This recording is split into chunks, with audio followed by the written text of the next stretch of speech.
రెండవ రాకడ సన్నివేశాలు ధ్యానం చేస్తున్నాం. రాకడ సందేశాలు ధ్యానం చేస్తున్నాం. ఈ దినము కూడా మరొక రాకడ సందేశాన్ని మనము ధ్యానం చేద్దాం. 1వ అధ్యాయం మొదలుకొని ఇప్పుడు మన ధ్యానం పరమగీత గ్రంథం 6వ అధ్యాయం 8వ వచనం దాకా వచ్చింది.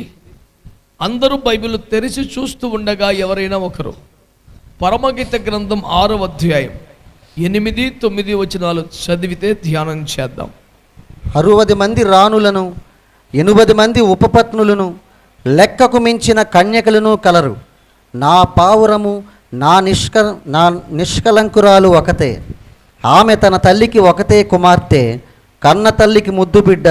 స్త్రీలు దాన్ని చూచి ధన్యురాలందరూ. దేవుడు మనతో మాట్లాడునుగాక. చక్కగా తలలు పైకెత్తి చూస్తూ ఈ మాటలు వినండి బిడ్డలారా. యేసుక్రీస్తు రెండవ రాకడకు సంబంధించినటువంటి అర్హతలు, లక్షణాలు ఇత్యాది మనం అనేక మాసములుగా ధ్యానం చేస్తూ వస్తున్నాం ధారావాహికంగా. ఈ దినాన మరొక రాకడ సందేశం. దీనిని ఏమంటానంటే అసలు ఎత్తబడే విషయానికి సంబంధించిన ఒక సమగ్రమైన ఉపదేశం అని దీని గురించి నేను చెప్పాలని ఇష్టపడుతున్నాను. మనకున్న ఈ కొంచెము సమయంలో యేసు క్రీస్తుకి రెండవ రాకల్లో ఎత్తబడాలి అంటే ఎలాంటి అర్హతను, లక్షణాన్ని కలిగి ఉండాలి? ఎవరు ఎత్తబడతారు అనే ప్రాముఖ్యమైన అంశాన్ని నేను మీకు జ్ఞాపకం చేయాలనుకున్నాను. మనం చదువుకున్న వచన భాగంలో పరిశీలన చేస్తే లెక్కకు మిక్కిలి కన్యకలు ఉన్నారు. లెక్కకు మిక్కిలి కన్యకలు ఉన్నారు. 60 మంది ఉపపత్నులు ఉన్నారు. కానీ నా పావురము నిష్కలంకురాలు ఒకతే అని ప్రభువారు స్పష్టంగా చెప్పటం ద్వారా రాకడలో ఎత్తబడేవారు బహుస్వల్పమని, అందరూ ఎత్తబడే సంఘములో ఉండరని, వారు కన్యకలే అయినా పరిశుద్ధ స్థితిని కాపాడుకున్న వారే అయినా, లోకమాల్యం అంటకుండా కాపాడుకున్న వారే అయినా వారు ఎత్తబడే సంఘములో స్థానములు కోల్పోయారని దేవుని వాక్యములో తేటగా ప్రభువే తేల్చివేశారు. వింటున్న దేవుని బిడ్డలారా, ఏదైనా ఒక దేవుని సంఘానికి చెంది ఉన్నందున, దేవుని మహాకృపను బట్టి, నీ శ్రద్ధాభక్తులను బట్టి, నీ పరిశుద్ధ స్థితిని, సంఘ కన్యాత్వాన్ని కాపాడుకున్నందున నిశ్చయముగా నేను ఎత్తబడే సంఘములో ఉంటాను అనుకోవద్దు. దానికి ఇంకా కావలసిన అర్హతలు, జాగ్రత్తలు ఇంకా ఉన్నాయి. లెక్కకు మిక్కిలి కన్యకలు ఉన్నారు, కానీ నా పావురము నిష్కలంకురాలు ఒక్కతే అని కుండబద్దలు కొట్టినట్టు ప్రభు చెబుతా ఉన్నారు. ఆ ఒక్కతే అనబడిన పావురములో, ఆ వధువు సంఘములో, ఆ గొర్రె పిల్ల సంఘములో, ఆ ఎత్తబడే సంఘములో నీ ఉన్నట్లుగా నువ్వు జాగ్రత్త పడకపోతే, నీవు కాపాడుకున్న నిర్దోషమైనటువంటి పరిశుద్ధ స్థితి, ఆ కన్యత్వం కూడా నీకు మేలు చేయలేదని మీరు గమనించాలి. సమయం వచ్చింది కనుక మొత్తం సమాచారం అంతా ఒక్క ప్రసంగములోనే కుదించాలి అని నేను ఆశిస్తున్నాను. కనుక లెక్కకు మిక్కి కన్యకలున్నను, నా పావురము నిష్కలంకురాలు ఒకటే, ఎత్తబడే సంఘం ఒకటే, పెండ్లి కుమార్తె సంఘం ఒకటే అనే సత్యం మన కళ్ళ ముందు మరింత తేటగా ఆవిష్కృతం కావడానికి ఈ దినాన మీరు తెరిచి చూడక్కర్లే, చదవక్కర్లే, వినండి చాలు. దేవుని స్వరూపములో, దేవుని పోలికలో చేయబడి, దేవుని ఆత్మచేత నింపబడి, దేవుని మహిమ చేత కప్పబడి, దేవుని తోటలో నివసిస్తూ, దేవునితోనే అడుగులు కలిపి నడిచిన సహవాసాన్ని కలిగిన ఆదామవలు కూడా ఆయనను ఎదుర్కొనలేకపోయారన్న సత్యాన్ని మీరు జ్ఞాపకం చేసుకోవాలి. దేవునితో కలిసి నడిచిన వారిలో వారికంటే గొప్పవారు ఎవరుంటారు చెప్పండి? ఆ మొత్తం ఆదికాండపు సన్నివేశాన్ని ఏదైనా తోటనో ఇప్పుడు మనం మొత్తం కళ్ళ ముందుకు తెచ్చుకోనక్కర్లా.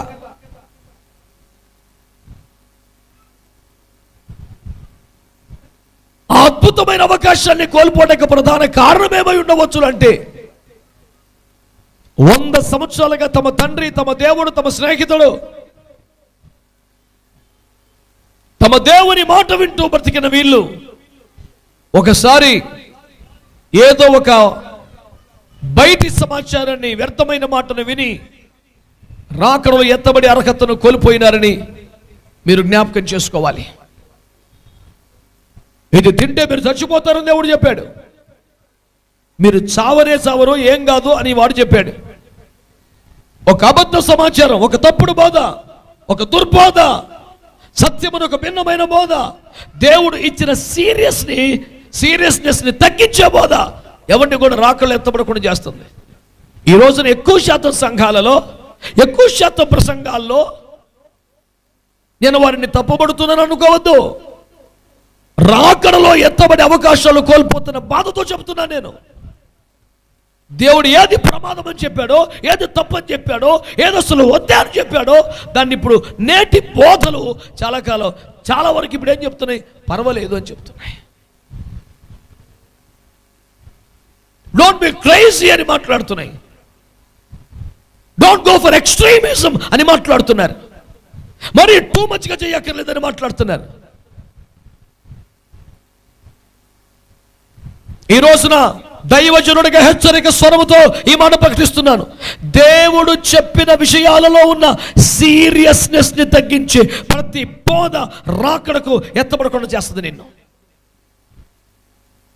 ఏ ప్రసంగం, ఏ సంఘం, ఏ బోధ, ఏ దైవజనుడు ఆ సీరియస్నెస్ ని తగ్గిస్తున్నటువంటి కాస్త రాజీ స్వరం వినిపిస్తున్నాడో, ఉదాసీనత కనిపిస్తున్నాడో, నిన్ను సంఘంలో ఎత్తబడే సంఘములో లేకుండా చేసే బోధ అదే. ఆ పండును చూడగానే అమ్మో తిండి చచ్చిపోతాం అన్న భయం. ఏం కాదు, చావరే చావరో. ఒక్కసారిగా తేలికైపోయింది ప్రాణం. దీని గురించి నేను ఎంత టెన్షన్ పడిపోయాను అనిపించేసింది. పర్వాలేదన్నమాట అని ధైర్యం వచ్చేసింది. ఎంత నష్టమైంది.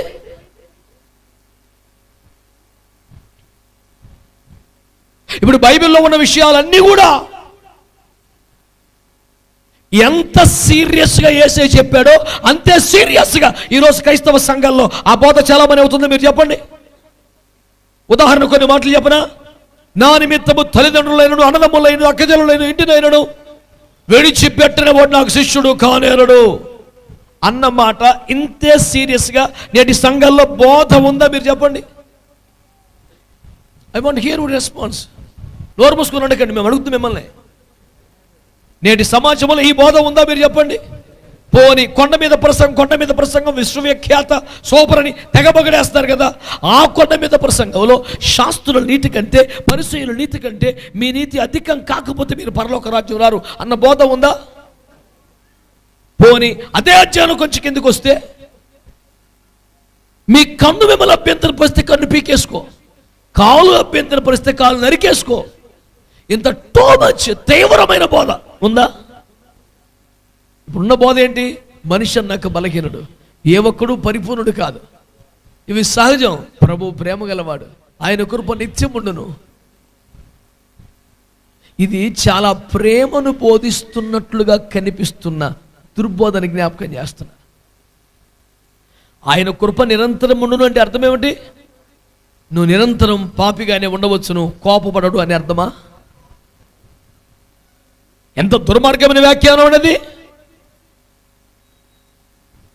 తన కొండ మీద ప్రసంగంలోనే ప్రభువారు ఏం తేల్చారు? మీ పరలోకపు తండ్రి పరిపూర్ణుడు కనుక మీరును పరిపూర్ణులుగా ఉండాలి అంటూ 5వ అధ్యాయం ముగించాడు యేసయ్య.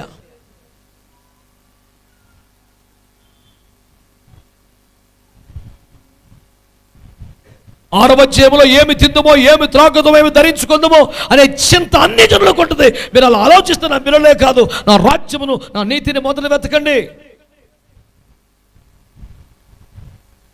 జీవితం అంతా కాదండి, గత ఆదివారం నుంచి ఆదివారం వరకు ఆయన రాజ్యమును, నీతిని ఎంతమంది వెతకారు చెప్పండి నాకు. Pastor, we were in that job all the week. You could able to seek the kingdom and the righteousness of God. చెప్పగలవా సాక్ష్యం? ఎంతసేపు సాక్ష్యం ఏంటయ్యా అంటే, దేవుని కృప మేము చెడిపోలేదండి, మేమేం పడిపోలేదండి, మేము పాపంలో పడలేదు, మద్యపానంలో పడలేదు, వ్యభిచారంలో పడలేదు, విగ్రహంలో పడలేదు, రోజు బైబిల్ చదువుకుంటున్నాం, రోజు ప్రార్థన చేసుకుంటున్నాం. అరే,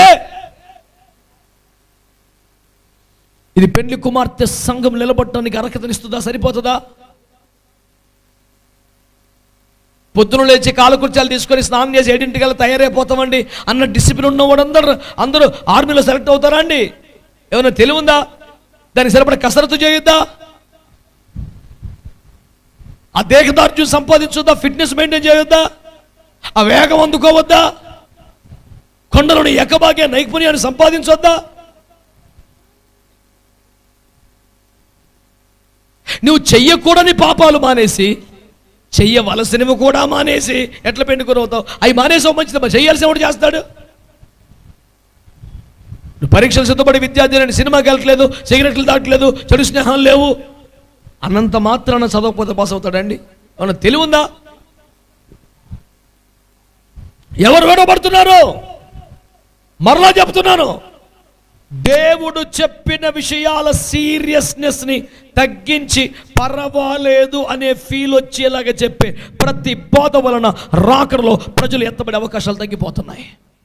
ఉదాసీన బోధను, రాజీ ధోరణి బోధను మనం ఖండించాలి, మనం అడ్డుకోవాలి, దానికి వ్యతిరేకంగా నిలబడాలి. చాదస్తం నన్ను పేరు పెడితే, టూ మచ్ అని పేరు పెడితే పెట్టుకొని, సమయం అయిపోయింది, ఇప్పటికే రాకడ సమీపంగా ఉంది, ఒక రోజు మనకు రావాలి. ఏ విధము చేతనైనా నేను పెండ్లి కుమార్తె సంఘములో ఉండాలి. నేను బాప్తిస్మం ద్వారా యేసు ప్రభుతో ప్రదానం చేయబడ్డాను. I cannot simply compromise with some other position. నేను పెండ్లి కుమార్తెగా ఉండాలంతే.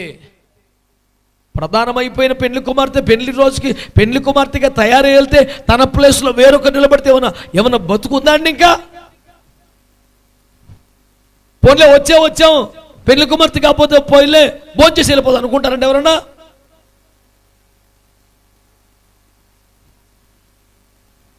ఈ మాట మీ అందరి చెవుల్లో మారుమోగాలను కోరుకుంటున్నాను. నేను దేవుడు చెప్పిన విషయముల పట్ల సీరియస్నెస్ని అనగా తీవ్రతను తగ్గించే ప్రతి బోధ, ప్రతి ఆలోచన రాకడకు విరుద్ధమైన బోధ, ఎత్తబడే సంఘాన్ని పాడు చేసే బోధ, నీ ఎత్తబడే అవకాశాలను తగ్గించే బోధ. కంఫర్టబుల్ జోన్లో కూర్చొని ఎంజాయ్ చేయటం కాదు క్రైస్తవ్యం అంటే. శక్తికి మించిన సాధన చేస్తూ, ఆత్మలో పోరాడుతూ, దేహమును నలగొడుతూ, మనస్సు లౌకికాత్మ ప్రభావంలో పడకుండా కాపాడుతూ, దేవుని ఆత్మ నడిపింపుకు అప్పగించుకుంటూ, ఆ శరీరములు మూలుగుతూ రాకడకు సిద్ధపడేవాడు క్రైస్తవుడు.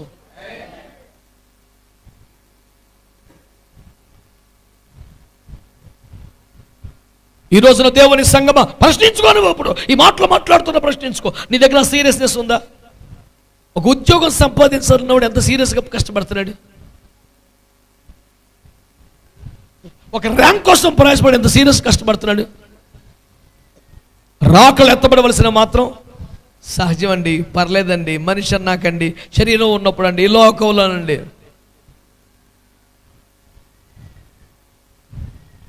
ఇటు రాజీ బోధ, ఉదాసీనత, దేవుడు ప్రకటించిన తీవ్రతను తగ్గించే పనికి మళ్ళా ప్రయత్నం యేసు క్రీస్తు నామములో నాశనమగును గాక. రోషంతో చెప్పండి ఆమేన్ గట్టిగా. ఎవరు విడవబడుతున్నారు? ఎందుకు విడవబడుతున్నారు? This is the first reason. బోధే మొదటి కారణం. బోధే, తప్పుడు మాటలు, తప్పుడు బోధలు. పర్వాలేదండి, it's okay. God is not Saddam Hussein. He's our beloved loving father. He cannot leave you.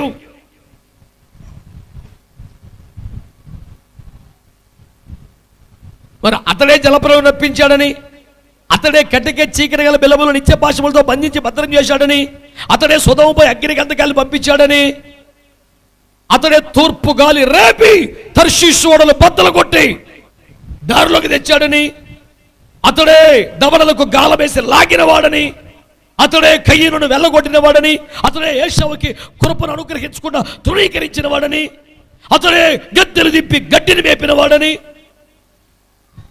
ఏం కనబడలేదా బైబిల్లో ఈ మాటలు నీకు?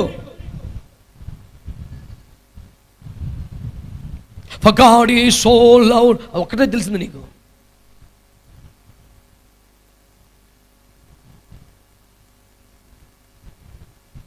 యేసయ్య చెప్పిన ఉపదేశమును పలచబరిచే, తీవ్రత తగ్గించే రాజీ ధోరణి బోధల వలనే ఎక్కువ మంది రాకళ్ళు ఎత్తబడే అవకాశాలు కోల్పోతున్నారు.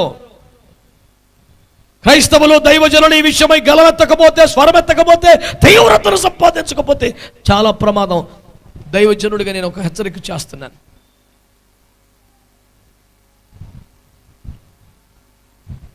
రెండవది, ఎందుకు వినబడుతున్నారు?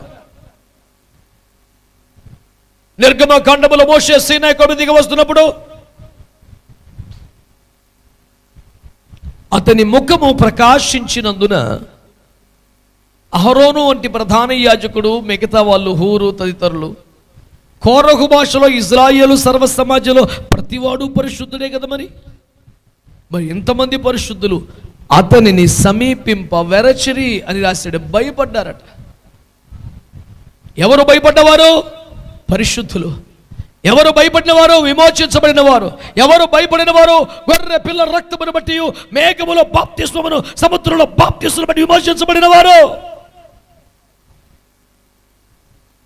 ఎవరు ఎదుర్కొనలేకపోయిన వారు? తమ శరీరమున సున్నతి ద్వారా నిబంధన కలిగిన వారు. సామాన్యులుగా లెక్కించలేవు సుమా. What was the problem? ఏమైంది మరి? మోషే వెళ్ళేటప్పుడు ఎలాగ ఉన్నాడో వచ్చేటప్పుడు అలాగే ఉన్నారు అనుకున్నారు. అది తేడా. నాడు వచ్చినట్లు కాదు, నేడు వచ్చుట. ఆ ముచ్చట తెలియలేదు వీళ్ళకి. మనోడే కదా, మన మోషే కదా. ప్రేమ పూర్ణుడు, ప్రాణనాథుడు. నీకు ఈ ముచ్చట తెలిసిందయ్యా? జ్వలిత భాను కోటి తేజ పూజ, అది తెలియలే నీకు. ఇంకా మండుచున్న కోటి సూర్యుల తేజోమయుడు ప్రకాశముతో రాబోతున్నాడు.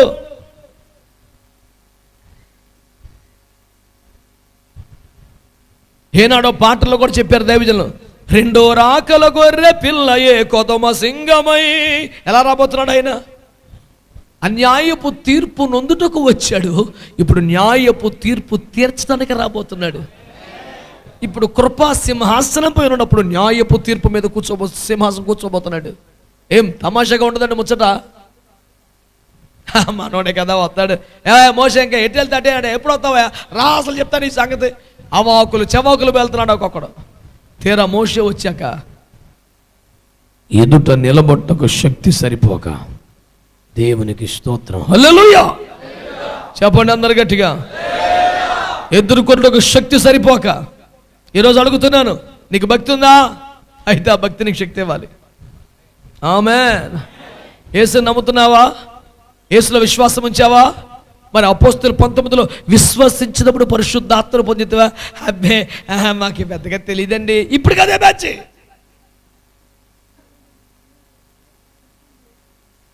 The pathetic condition of the church today is we believe in the Holy Spirit, but yet we didn't experience the Holy Spirit. అవునా? మేము పరిశుద్ధాత్మను నమ్ముచున్నాము, కానీ పరిశుద్ధాత్మను అనుభవించలేదు.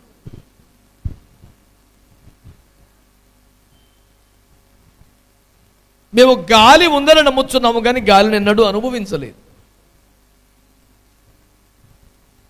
ఎంతటి వింత జీవి ఇతడు. ఈ రోజున నేను మీ అందరికీ మనవి చేస్తున్నాను బిడ్డలారా, దిగి వచ్చుచున్న మోషను ఎదుర్కొనగలిగిన శక్తి వారి దగ్గర లేక ఒకటి సరైన ఉపదేశం లేక దెబ్బతిన్నారు, రెండు శక్తితో నింపబడక దెబ్బతిన్నారు. మాది పెద్ద చర్చయా, మాది చిన్న చర్చయా, నేను ప్రసంగం బాగా చేయగలనా చేయలేనా, నా వెనక జనం ఉన్నారా లేదా, నా పేరుకు ముందు నా పేరు తర్వాత విషయం ఉందా లేదా, ఇది కాదు. నువ్వు యేసుని ఎదుర్కొనగల శక్తిని పొందుకున్నావా లేదా?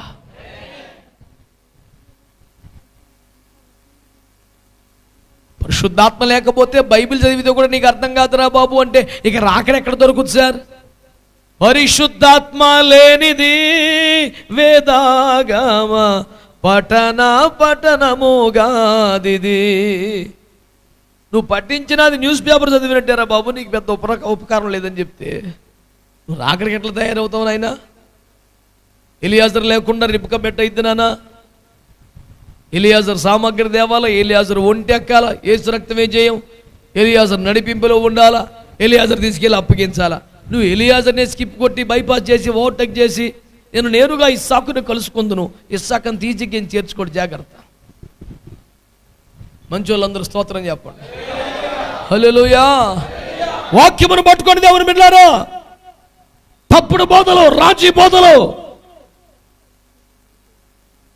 దేవుని తీవ్రతను తగ్గిస్తున్నటువంటి ఉదాసీన బోధల వలన రాకడ అవకాశాలు కోల్పోతున్నారు. రెండో, శక్తి చేత నింపబడక, శక్తిని కలిగి ఉండక. తండ్రి అయిన దేవుని నమ్ముచున్నాము, రక్షకుడైన యేసుని నమ్ముచున్నాము, పరిశుద్ధాత్మను నమ్ముచున్నాము, అపోస్తల ప్రమాణము చెప్పుచున్నాము. సండే స్కూల్ పిల్లల్లాగా అప్పచెప్పటమే వారం వారం. Have you ever experienced the power of the Holy Spirit? దేవుని పరిశుద్ధాత్మ శక్తిని అనుభవించావా? Are you now well enough to stand before the glory of God on the day of His return? ఏదో దేవుని దయ వల్ల మరి ప్రభు సన్నిధిలో ఉంటున్నామండి, ఈ సండే స్కూల్ సాక్ష్యాలతో రాకలు ఎత్తబడవనేవో.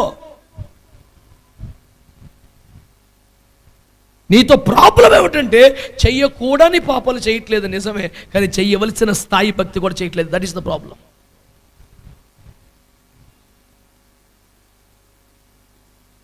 మూడవదిగా మనం చూసినట్లయితే యోబు గ్రంథం 34:20 బలవంతులు దైవికంగా వెనుకబడతారని చెప్పాడు. ఎందుకు వెనుకబడుతున్నారు చాలా మంది? ఏదో ఒక బలహీనత. బ్రదర్ మంచి చూడండి, ఈ పాస్టర్ గారు మంచి చూడండి, ఈ పాస్టర్ మంచిదండి, ఈ సిస్టర్ గారు మంచి పాటలు పాడతారు, మంచి సాక్ష్యం చెప్తారు, మంచి కానీ ఏదో ఒక బలహీనత. తోట ఏపుగా కాసింది కానీ కాను ద్రాక్ష. యాజక వస్త్రాలు వేసుకొని దేవుని సేవకులకు పూర్ణంగా సిద్ధపడ్డారు కానీ వేరొక అగ్ని. కుదరదు.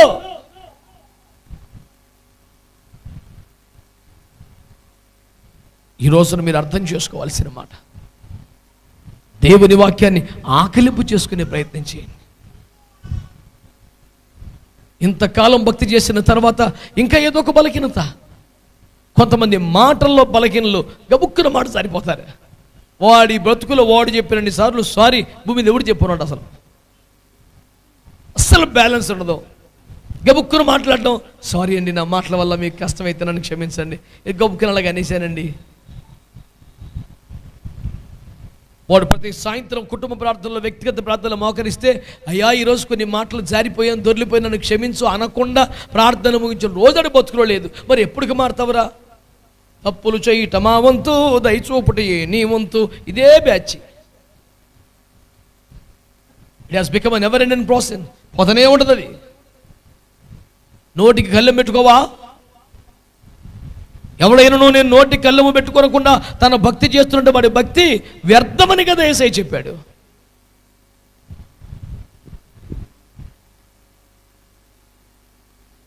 కడుపులో దేవుని భయం ఉండాలి. కొంతమంది స్త్రీ విషయంలో, కొంతమంది డబ్బు విషయంలో, కొంతమంది మాటల విషయంలో బలహీనైపోతున్నారు. వాడి ప్రసంగం చూస్తే, వాడి పాట చూస్తే, వాడి ప్రార్థన చూస్తే అయ్యి బాబోయ్ అనిపిస్తుంది మనకు. బా సంసోను మించులోడని అనిపిస్తుంది. కానీ తీర చూస్తే ఎంత బలహీనత.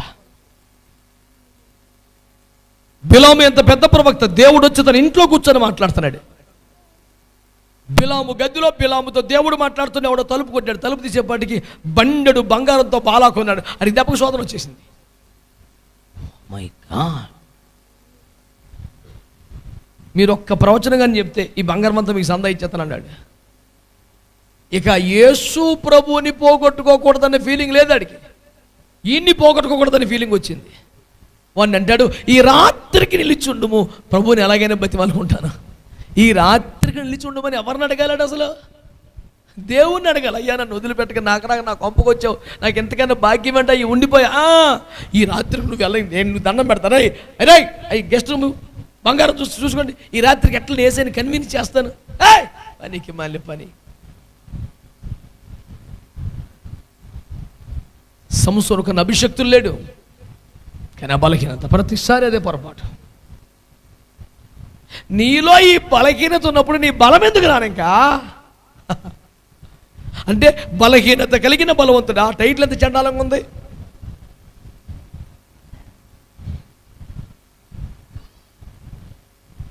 ఏదో ఒకసారి కాదుగా సంసోను పద్దాకదే పని.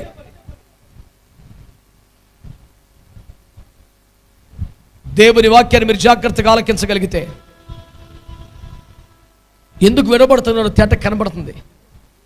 ఎందుకు వినబడుతున్నారు? సరైన ఉపదేశం లేక, శక్తిని పొందుకోక, ఏదో ఒక బలహీనతని ఇంక అలాగే బతికి దాంతోనే చేస్తా. ఎందుకు వినబడుతున్నారు? ఇంకా కొత్త నిబంధనలకు పోతే 5 కన్యకలు వెనుకబడ్డారు. ఆ 5 కన్యకలు ఎందుకు వినబడ్డారు? వాళ్ళు ఏమైనా పాపం చేశారా అండి? వాళ్ళు కన్యకలు అని వాక్యం చెప్తుంది. వారు పరిశుద్ధతను కాపాడుకునే బిడ్డలు. వారి మనస్సులో కూడా వేరొక వ్యక్తి లేరు. యేసుని గురించి ఎదురు చూస్తున్నారు. ఇదిగో పెండి కుమారుడు కానీ తుల్లిపడి లేచారు, గబగబా సిద్ధపడ్డారు. వాళ్ళ మనస్సు, వాళ్ళ ఆశ అంతా యేసయ్యే. ఎప్పుడు పాపం చేయలేదు, అయినా విడవబడ్డారు. కారణం ఏంటి తెలుసా? తమ దగ్గరున్న దివిటీలో తాము కలిగిన నూనె సరిపోతుంది అనుకున్నారు. అదొక్కటే వాళ్ళు చేసిన పొరపాటు.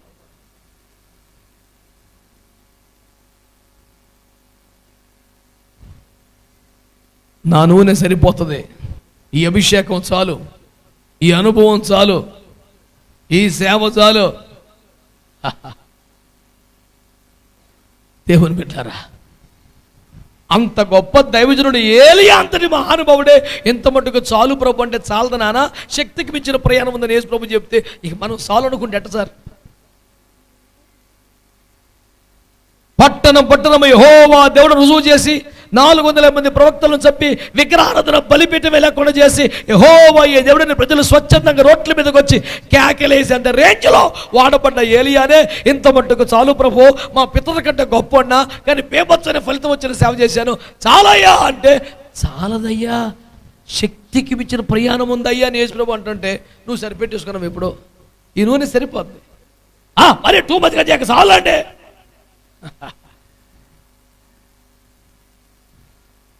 ఈ భక్తి చాలు, ఈ సమర్పణ చాలు, ఈ మంట చాలు, ఈ అగ్ని చాలు, నేను చేస్తున్నది చాలు అని స్వంత సంతృప్తి పొందుతున్నారే, రాకల్లో ఎత్తబడరా. ఈ రోజున దేవుని వాక్యం నీతో మాట్లాడుతుంది. లెక్కకు మిక్కిలి కన్యకలు ఉన్నారండి, కానీ ప్రతి కన్యక పెండ్లి కుమార్తె కాదండి. ప్రతి సంఘం ఎత్తబడే సంఘం కాదండి. ప్రతి గుంపు గొర్రెపిల్ల సంఘం కాదండి. కుండబద్దలు కొట్టినట్టు చెప్తున్నాడు యేసయ్య, నా పావురము నిష్కలంకురాలు ఒక్కతే. స్తోత్రం చెప్పండి. హల్లెలూయా, హల్లెలూయా. పనిలో పనిగా విడవబడ్డ వారి జాబితాలో మనం షూలమిత్రను చూడొచ్చు. ప్రారంభంలో 1:7 వచనం అంటుంది, నా ప్రాణప్రియుడా నీ మందని ఎక్కడ మేపుతున్నావు, ఏ నీడకు తోలికెళ్తున్నావు నాకు చెప్పు. ముసుగు వేసి కొనిన దాననై నీ జతగాంట్ల మందల యొద్ద ఎందుకు ఉండాలి? నామకార్థ సంఘాల్లో ఉండిపోయినందు చేతనే విడవబడుతున్నారు. షూలమితి ఏ తప్పు చేయలా, షూలమితి ఏ పాపం చేయలా. యేసును ప్రాణప్రియుడిగా పెంచింది, తన ప్రాణం కంటే ఎక్కువ ప్రేమించింది. ఇంకెవరు చేస్తారు అంతకన్నా? ద్రాక్ష తోట కోసం కష్టపడింది, దేవుని సంఘం కోసం నల్లగా శ్రమలలో ప్రయాసపడి మాడి నల్లబడిపోయింది. ఇంత కష్టపడ్డ బిడ్డ రాకల్లో ఎత్తబడి ఛాన్స్ పోయింది. ఎందుకంటే ప్రియుని మందే అనుకుని జతగాండ్ల మందలో ఉండిపోయిందట. జతగాండ్ల మందలో ఉండిపోయిందంట. ఏదో ఒక సంఘం ఏదైనా దగ్గరలో ఉంది, అలవాటైపోయింది, పక్కనే ఉంది. ఇలాంటి చిన్న చిన్న సండే స్కూల్ కారణాలతో ఎత్తబడే సంఘంలో భాగ్యం మనం కోల్పోతామేమో, జాగ్రత్త. ప్రియుని చేతి మేత దొరుకుతున్నదా నీకు? అక్కడ మధ్యాహ్నం అనబడుతున్న భయంకరమైన శ్రమలను తప్పించబడి నీడనబడుతున్న మధ్యాకాశానికి వెళ్ళటకు నీకు ఆ నడిపింపు దొరుకుతున్నదా? నీలో నీకు బలము తెలియచున్నదా? లేకపోతే నువ్వు సరైన చోట్లో లేవు సుమా.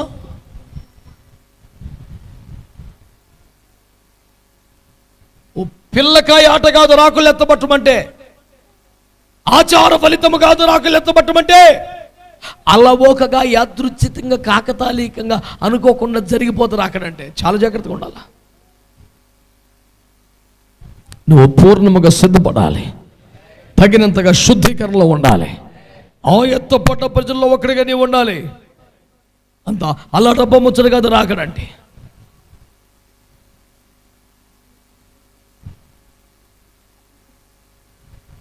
ఎందుకు గడవబడుతున్నారో తేటగా వాక్యంలో మనకు కనపడింది. ఎవరు ఎత్తబడతారో కూడా 2 మాటలు మీకు జ్ఞాపకం చేసి ముగిస్తాను నేను. ఈ వచనాలను మనం ఎరిగినవే కనుక ఫలాని వచనం చదువు ఫలాని వచనం చదువు అని చెప్పడం లేదు.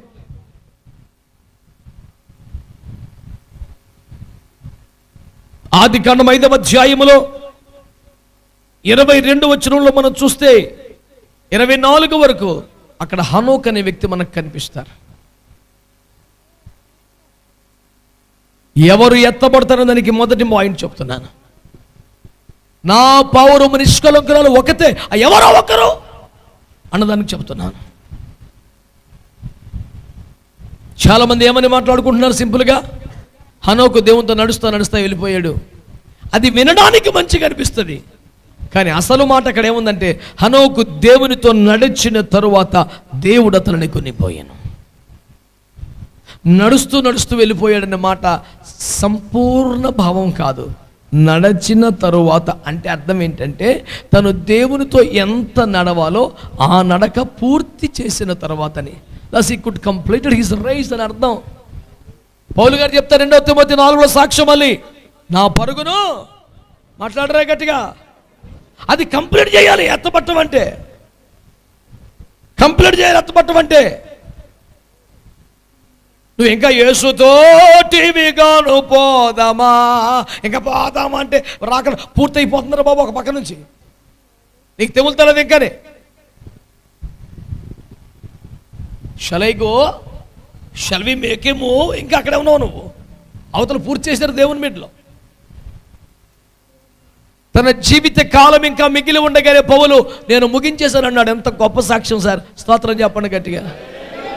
మనం అర్ధాంతరంగా చచ్చిన వాళ్ళందరికీ ఆ మొక్కరాత్తం ఏది జ్ఞాపకార్థం కోట మీద సమాధి పెట్టి రాయి మీద నా పరుగు కడముట్టించేది. ఆయన తరపున వకాల్తా పుచ్చుకొని ఆడు ఏడ చచ్చాడో సకంలో వదిలేసి, చనిపోయిన వారికి పాపము లేదు అన్న వాక్యం ఎత్తుకొని, యెహోవా భక్తుల మరణ మనిషికి విలువ కలిగింది అన్న వచనం ఆధారం చేసుకొని, నీతిమంతుని జ్ఞాపకం చేసుకుంటూ ఆశీర్వాదకరం అన్న వచనాన్ని అడ్డం పెట్టుకొని ఆడే రకంగా చచ్చిన అతడు సేవ చైతన్యము సంపూర్ణమైనప్పుడు తన ఇంటికి ఆడు చేసిన సేవే లేదు అసలు. ఆ వాక్యం ఆడికి ఎందుకు పెట్టావు?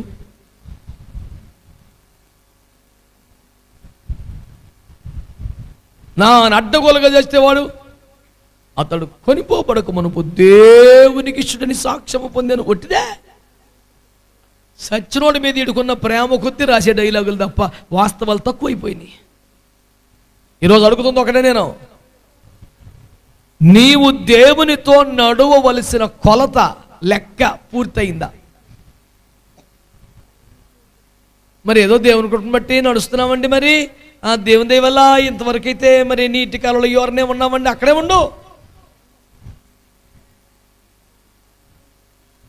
అంత ఈజీ కాదని జ్ఞాపకం చేస్తున్నాను నేను. తమాషగా చిన్నపిల్లల స్థాయికి దిగజార్చకండి భక్తిని. చాలా కోపం వస్తుంది నాకు. అంత మహిమ కలిగిన ముచ్చటిని క్యాజువల్గా మార్చి పడేశారు. మామూలు విషయం అయిపోయిందంతే. హెచ్కేలు భక్తులు 47వ అధ్యాయంలో దేవుడు పిలిచేమన్న, నానా ఇట్రా, ఇదిగో ఒక అద్భుతమైన నది. ఈ నది చనిపోయిన చెట్లను బతికిస్తుంది, చెరువుల్లో చేపలు పెంచుతుంది, ఉప్పు నీటిని సముద్రం నీటిని కూడా మంచినీటిగా మారుస్తుంది. ఇది మామూలు నది కాదు నాన్న. ఒక్క కాపు కాసే చెట్లు ఈ నది ఒడ్డునకు వచ్చిన తర్వాత 12 కాపులు కాస్తున్నాయి నాన్న.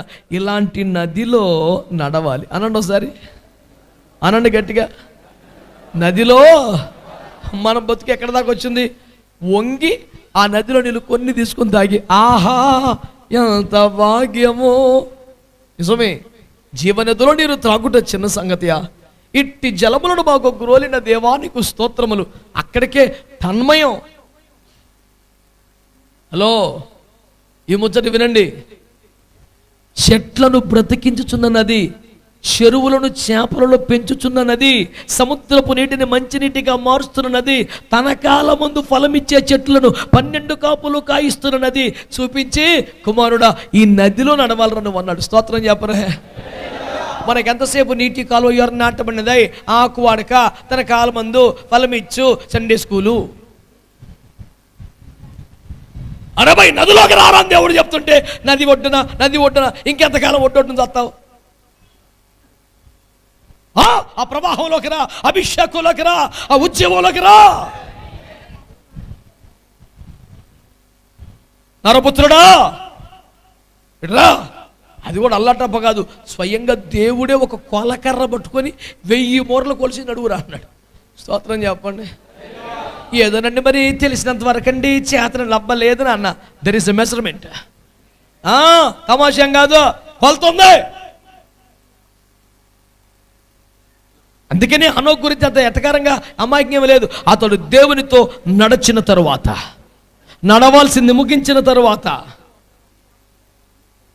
యేసుప్రభువారు ఏమన్నారు?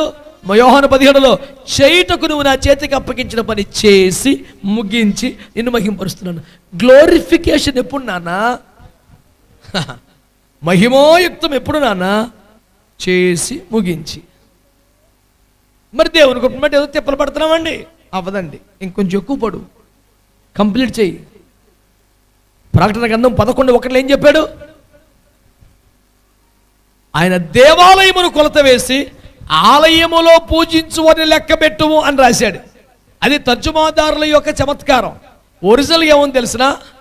Measure the temple and the people who worships in it అని రాశాడు.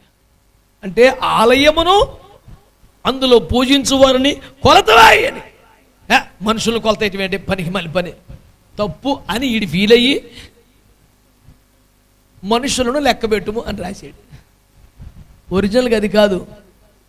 ఆలయములో పూజించు వారిని కొలత వేయి అన్నాడు. అంటే అర్థం ఏంటి? భౌతిక కొలతలు తీసుకోమనా అని దర్జీవాడు కాదుగా నీ కొలతలు తీసుకుంటాకి. బుద్ధిహీనమైన ఆలోచన నశించునుగాక. మరి ఆయన కొలతలు ఏమడుగుతున్నాడు? మందసం అంటే ఈ కొలత ఉండాలని కోరుకున్నాడు. ధూపవేదిక ఈ కొలతను కోరుకున్నాడు. అవునా కాదా? మరి నీవే ఆలయం అని తెగ ఫీల్ అయిపోతున్నావుగా. No you know I am the temple of the Holy Spirit. You people doesn't understand the issue. I am the living temple of the Almighty God. Of course, congratulations for that. But let me ask you, are you at the perfect measures? I am sorry, I don't know about the measurements. Or what nonsense is this? పిల్లకాయ భక్తి మానే, నేను చెప్పేది అదే. దేవుని ఆలయమును కొలతలు లేవా? బలిపీఠం ఎట్లుండాలి? నీ సమర్పణ జీవితం ఎట్లుండాలి? లేదా? నీ పరిశుద్ధ జీవితానికి కొలత లేదా? నీ ప్రార్థన జీవితానికి ఎత్తు లేదా?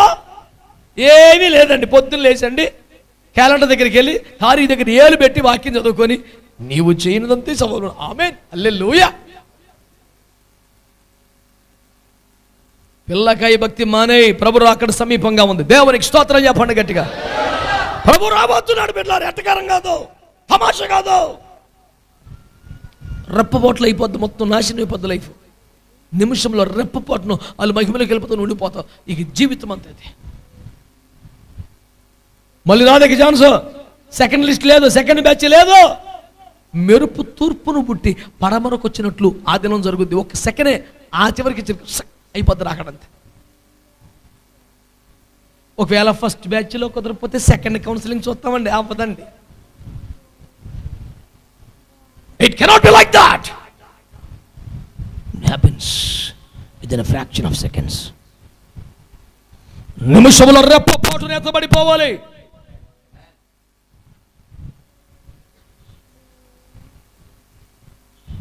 ఎవరు ఎత్తబడుతున్నారు? నడవాల్సిందంతా పూర్తి చేసిన వారు. ఆమేన్ చెప్పండి గట్టిగా. చెప్పా గట్టిగా. దేవునితో నడవాల్సింది పూర్తయిందా? అసలు మొదలైందా? సగానికి వచ్చిందా? అసలు నీకు కొలత తెలుసా?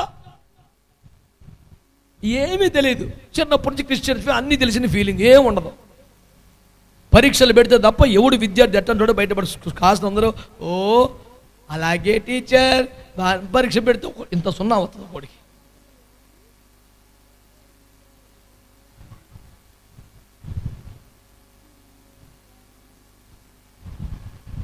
మీదేముంది? పర్సంటేజ్ తగ్గితే మాస్టర్ని తిడతారు కానీ విద్యార్థులు కూడా తిట్టడం. ఏం చదువు చెప్పారో సన్నాసి అని మాకుంటుంది రేవు, మా టెన్షన్ మాది.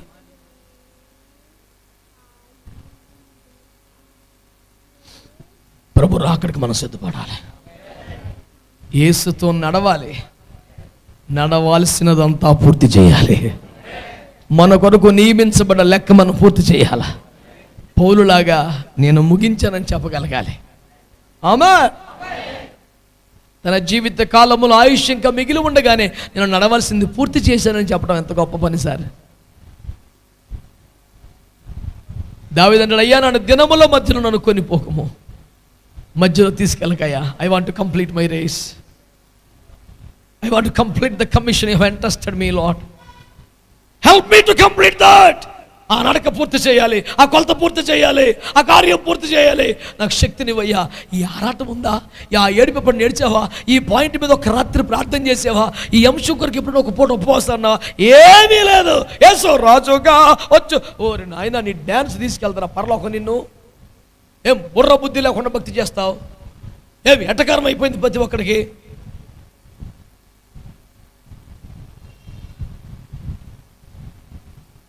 కడుపులో భయం రావాలి ఈ పూట.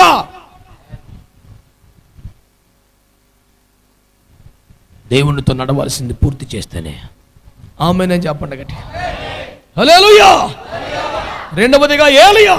ఏలియా ఏలియా 2వ రాజుల గ్రంథం 2వ అధ్యాయం ప్రారంభం నుంచి 11వ వచనం వరకు ఉంది ముచ్చట. ఏమంటాడు అక్కడ? ఏలియా సుడిగాలి చేత ఆకాశమునకు ఆరోహణము చేయించబడవు కాలమున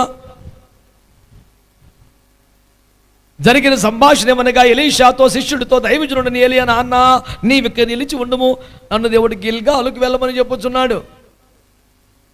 నేను వస్తానయ్యా. 10 అడుగులు వేసిన తర్వాత దేవుడు నన్ను బేతేలుకు వెళ్ళమనుచున్నాడు. నేను వస్తాను. ఆ తర్వాత ఎరికో, ఆ తర్వాత యోర్దాను, ఆ తర్వాత అగ్ని రథాలు గుర్రాలు. స్తోత్రం చెప్పండి. మరి నీకు ఇది ఏమీ లేకుండా డైరెక్ట్గా నువ్వు ఇంట్లో కూర్చోనండి, రావయ్యా యేసయ్య వేగమే రావయ్యా, రావయ్యా యేసునాథ వేగమే రావయ్యా. ఆ పక్కడు ఈ పక్కడికి అంత ప్రిపేర్ అయిపోయాడో అనిపిస్తుంది అంతే.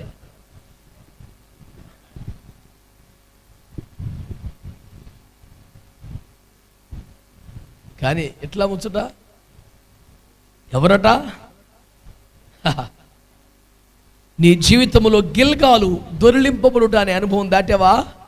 నీ జీవితంలో దొరిలించబడ్డ పాపాలు తొలగిపోయినాయా? వాటిని దాటి వచ్చావా? బేతేలు దేవుని మందిరములో నాటబడ్డావా? నీ ప్రవర్తన అంతటి అధికారానికి అప్పగించుకున్నావా? పరిశుద్ధముగా ఆలయములో ఆరాధిస్తున్నావా? ఎరికో జై జీవితాన్ని కలిగి ఉన్నావా? యోర్దాను దేవుని బిడ్డలారా, ఎగువ నుండి దిగువకు పారుతున్న పితరుల నుండి సంక్రమిస్తున్న పారంపర్యములను ఆచారములను కూడా దాటేసావా? ఇవన్నీ దాటితే నీకు అగ్గి రథం ఏమీ లేదు. మరి మనకు పెద్దల నుండి కొన్ని వస్తున్నాయి కదండి. ఇందాక మా ఊడికి అదే చెప్పా, మీరు ఎలాగైనా రావాలండి బాబు అంటాడు మా ఊడు. నీ మీద నాకు అంతకన్నా ప్రేమ ఉంది. నువ్వు నా కోసం 5 నిమిషాలు తలుచుకుంటే నీ కోసం 5-6 గంటలు ఎడుతాను రోజు మోకరం పడి. నేను దానికేం కరువు లేదు. కానీ పాయింట్ ఏంటి అక్కడ? ఎగువ నుండి దిగువకు వస్తున్న ఆ ప్రవాహం ఉందే, ఎప్పుడో అక్కడ బయలుదేరింది. దాన్ని ఆపామా? దాన్ని దాటామా? ప్రయత్నం చేశాం కానీ ఎండి కొన్ని తప్పలేదు. మరి అదే కదా వచ్చిన బాధ. ఇప్పుడు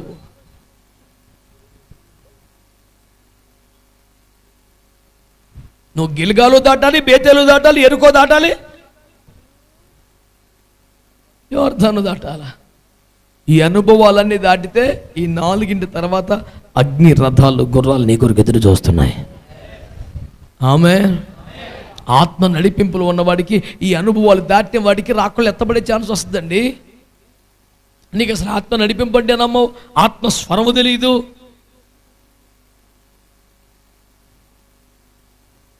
నడుస్తా నడుస్తా నడుస్తానే దేవుని స్వరాన్ని వింటున్నాడు. ఎరుక కాదు, ఇటు తిరుగు. బేతేలు కదా, అటు తిరుగు. కొంతమందికి ఆడికి ఏదన్నా దేవుని ఆత్మ మాట్లాడే అనుభవం, ఆ స్వరం, ఆ దర్శనం రావాలంటే అందుకని ఎవరిని డిస్టర్బ్ చేయకూడదు. మోకాళ్ళు వేసి చుట్టూ మంచి సౌండ్ సిస్టమ్ పెట్టాలా, మంచి డ్రమ్ములు పెట్టాలా. అలిసిపోయి చచ్చిపోయి అంత స్పీడ్లో ఒక పాట పాడి చితక్కొట్టే లేచి రక్తం వేసి ఈ మంచి ఊపులో ఉండగా కొట్టే కొట్టే కొట్టే ఓ రాకుమారుడా అప్పుడు వస్తుంది అడిగి. ఆ టైంలో కానీ మనం కదిపామనుకో, మంచి ప్రవచనం పోగొట్టేసేవరా, ఇక మళ్ళీ రాదు ఇక్కడికి. మళ్ళీ ఆ పాకం చేసి పెట్టాలన్నీ. ఏందిరది? 1 కొరింథీ 14 ఏం చెప్పాడు సార్ యేసయ్య? ఒకడి తర్వాత ఒకడు తీరిగ్గా బయలుపరచబడిన ప్రకటించాను. అమ్మ నన్ను డిస్టర్బ్ చేస్తే పోద్ది, నన్ను అప్పుడు చెప్పేయాలి నేను, లేకపోతే నన్ను తట్టుకోపోద్ది. ఎట్ట పోద్ది?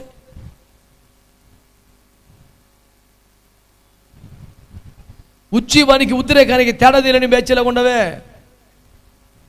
ప్రభు నిన్ను దర్శించునుగాక. స్తోత్రం చెప్పు మంచిగా. నడుస్తూ ఉన్నాడు సార్ ప్రవక్త, మోకరించి హల్లెలూయా అంటే వచ్చింది ఆ స్వరం. నడుస్తూ ఉన్నాడు, వెళ్తున్నాడు. నానా బేతేలు అటు తిరిగాడు, కొన్ని అడుగులేసాడు. నానా అరే ఎరుకోన్నాడు, ఇటు తిరిగాడు.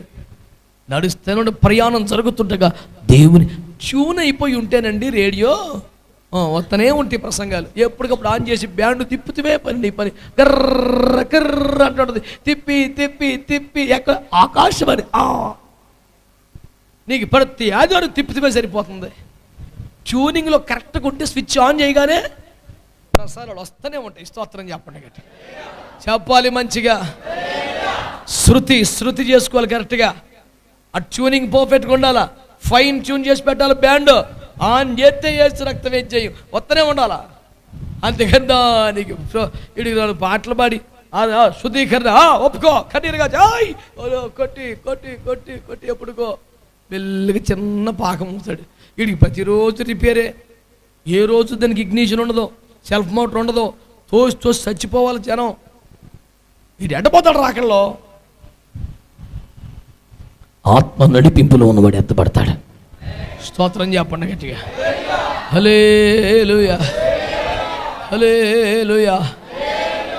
5 కన్యకల గురించి చెప్పుకోండి. 5 కన్యకలు ఏమంటున్నారు? ఏమండి? దివిటీలతో పాటు సిద్ధెలలో నూనె తీసుకెళ్లారట. అందరు చెప్పండి ఏం చేశారండి? దివిటీలతో పాటు అంటే తమ దివిటి వెలుగుతుండక, తమ దివిటి ప్రకాశిస్తున్నప్పుడు కూడా ఏమో ఒకవేళ ఆలస్యం అయిపోతే, ఏమో ఒకవేళ నూనె అయిపోతే ఎందుకన్నా మంచిది అని తమ దివిటి వెలుగుతున్న తృప్తి పడలా, చాలు అనుకోవాలా, పర్వాలేదు అనుకోవాలా, ఇంకొక సిద్ధిలో ఎక్స్ట్రా నూనె పట్టుకొని రెడీగా పెట్టుకున్నారు. ఒకవేళ ప్రభు ఆలస్యం అయితే, ఒకవేళ నేను అనుకున్న సమయంలో కాకపోతే, నా నూనె అయిపోతే, ఇవాళ వెలుగుతున్నానని కాదు, ఇవాళ వాడబడుతున్నానని కాదు, ఇవాళ మండుతున్నానని కాదు, ఎప్పటికీ మండుతూనే ఉండాలా, ఎప్పటికీ ఆరిపోకూడదు. నాకు ఎక్స్ట్రా ఆయిల్ కావాలి, ఎక్స్ట్రా నెయ్యాలి. ఏం చెప్పాడు కొండ మీద ప్రసంగంలో? ఎవడైనా మిమ్మల్ని మైలు రమ్మంటే 2 మైలు నడవండి. ఆ ఎక్స్ట్రా మైలేజ్ ఉందా నీకు? నీ బండికి ఎక్స్ట్రా మైలేజ్ కావాలి, నీకు వద్దున మైలేజా? దేవుని వాక్యం ఏం చెప్తుంది నీకు? దేవుని తేటగా తెలియజేస్తున్నాడు. ఇంకా ఎక్స్ట్రా కావాలి. దేవుని సంగమా ఒక్క మాట పట్టుకో. రిబ్కమ్మని ఎలియాజరు అంటాడమ్మా, నాకు కొంచెం దాహానికి నీళ్ళు పోస్తావా అంటే, మీకే కాదయ్యా మీ ఒంటిలో కూడా ఎక్స్ట్రా అంటే అది. స్తోత్రం చెప్పు. దావీదుకి సౌలండి, రాజునకు అల్లుడు ఒకటంత స్వల్ప కార్యమనిచుచున్నావా? 100 మంది ఫిలిష్తీ సర్దారుల ముందోళ్ళు తెస్తే తప్ప కుదరదు అంటే, దావీదు వెళ్ళి 200 మంది ఫిలిష్తీ సర్దారుల ముందోళ్ళు తెచ్చాడు. ఎక్స్ట్రా. స్తోత్రం చెప్పరే, స్తోత్రం చెప్పరే. యాకోబు బావి దగ్గర సమరస్తేనమ్మా, నాకు కొంచెం దాహాన్ని నిలుస్తావంటే, ఊరందరిని పట్టుకొచ్చి ఆకలి కూడా తీర్చింది యేసయ్య అంటాడు. నీకేమన్నా తింటాకేమన్నా కావాలంటే అక్కర్లేదులే, పంట చూడు ఎట్టొచ్చేస్తుందో నాకు. మీకు తెలియని వేరే రక ఆహారం నాకుంది. ఏంటో ఈ ఆహారం? రక్షింపబడుటకు పరుగులెత్తి వచ్చున్న సమరయ పట్టణమే నా యొక్క ఆహారం.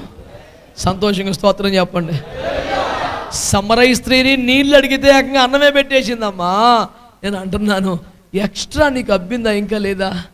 చేయవలసిందే చేయలేకపోతే, తలాంతులు గెలబడి ఒకటి 10 చేశాడు, ఒకటి 5 చేశాడు, ఒకటి ఏమీ చేయలే. ఏమీ చేయనోడి దగ్గర ఒకటి లాగి 10ోడికి ఇచ్చాడు. ఆడేం చేశాడు? దాన్ని మళ్ళీ చేస్తున్నాడు. ఆడు ఎప్పుడో పూర్తి అయిపోయింది, ఇది ఎక్స్ట్రా. స్తోత్రం చెప్పట్లా మీరు? అర్థమవుతుందా ముచ్చట? నీకు అప్పగించిందే కంప్లీట్ అవ్వకపోతే ఎక్స్ట్రా ఇప్పుడు చేస్తావు. ఈ రోజున ఈ భక్తి చాలులే, మరి టూ మచ్ అక్కర్లేదులే, ఈ మాత్రం చాలులే, ఈ చాలు అనుకున్న వాళ్ళు పరిశుద్ధులైన కన్యకలు విడవబడ్డారు. అమ్మో చాలదు, నేను ఇంకా నేర్చుకోవాలా, ఇంకా నింపబడాలి, ఇంకా అభిషేకించబడాలా, ఇంకా పని చేయాలా, ఇంకా ఇంకా అని ఎక్స్ట్రా ఆయిల్ కోరుకునే వాళ్ళు ఎత్తబడుతున్నారు. చేతులెత్తి స్తోత్రం చెప్పండి. హల్లెలూయా. ఒకే ఒక్క ముఖ్య ఎవరు ఎత్తబడుతున్నారు? ఒకటి, దేవునితో నడవలసింది పూర్తి చేసిన వారు. 2, ఆత్మ నడిపింపు కలిగిన వారు. 3, బలవంతులుగా ఉండిన వారు. 4, ఎక్స్ట్రా చేసేవాళ్ళు. ఈరోజు సందేశం తేటగా ఉంది. లెక్కకు మిక్కిలి కన్యకలు ఉన్నారు, కన్నా పౌరము ఒక్కతే. ఎన్నో సంఘాలు ఉన్నాయి, ఎత్తబడే సంఘం ఒకటే. నువ్వు ఎలా ఉన్నావు? నడక పూర్తి చేసావా? ఎక్స్ట్రా చేస్తున్నావా? ఆత్మ నడిపింపు కలిగి ఉన్నావా? దైవికంగా కొనుక్కోబడే బలమును సంపాదించావా? ఏమీ లేకపోయినా మరి దేవుడి చిత్తం అండి, ఇదే దేవుని చిత్తం, ఒక్కటే ఎత్తబడే సంఘం. తీర్మానం చేద్దామా? ఒప్పుకోలుకొద్దామా? తలలు వంచండి, కళ్ళు మూసుకోండి, ప్రార్థన చేద్దాం.